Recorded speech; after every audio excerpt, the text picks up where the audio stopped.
Welcome back to another episode of the Points of Articulation. My name's Dave, and it's Micro Machine March. So today we're looking at the T-70 X-Wing. Now this is from the 2015 set, The Galactic Showdown, released by Hasbro's Micro Machines.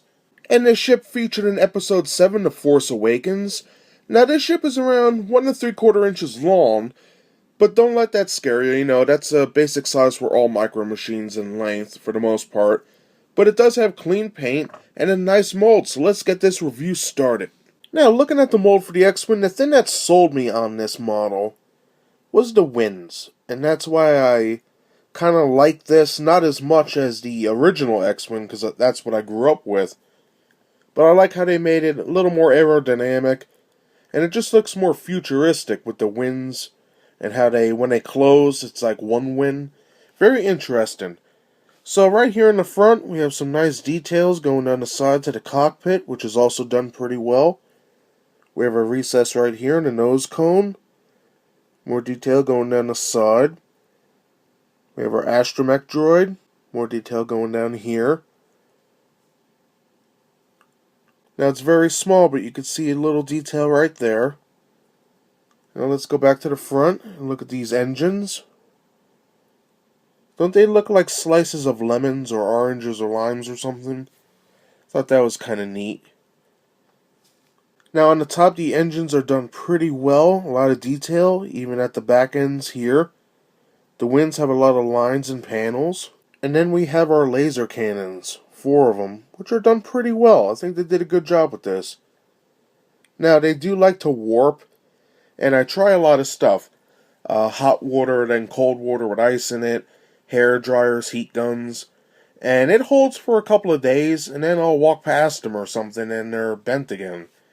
So, I don't know, maybe I'm doing something wrong. Back to looking at the detail, the engines are done pretty good. We have our copyright crap, peg port, more panels and lines on the wings, and now we can see some detail on the laser cannons, how it's telescoping this way, with these 2 rib sections there. Just very nice, a great looking ship. So now let's take a look at the paint. When it comes to the paint for the X-Wing, it only has about 3 or 4 colors. The main color on this ship is a nice off-white, and that is the color of the plastic. And on top of that, we have our blue on all 4 wings, around the engines, and in the front of the ship. Now on top of that, we have some gray on the wings, gray for the cockpit, and then gray in the front of the ship as well. And the last color is black for the windows of the cockpit. All in all, nicely painted ship. Now Hasbro doesn't release stands, but I do have some leftovers from the Gloob days. Just plug it in the port like so, and you're good to go. For comparison, I have a bunch of X-Wings. We have our T-70 that we looked at, T-70 with the wings closed, and then we have the original Gloob X-Wing, which is a darker gray, and then the Hasbro X-Wing. But all these ships are awesome, and they all have unique traits, and I really like them a lot.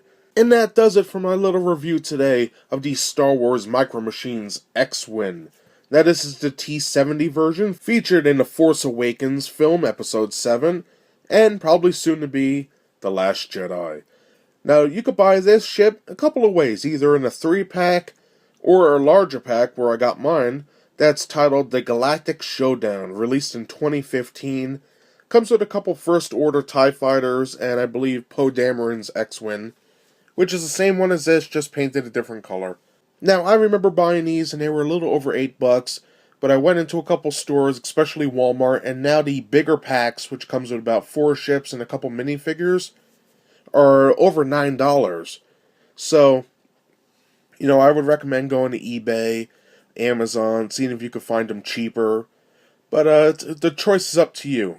For me, it's kind of worth it because we're getting a bunch of molds we don't have.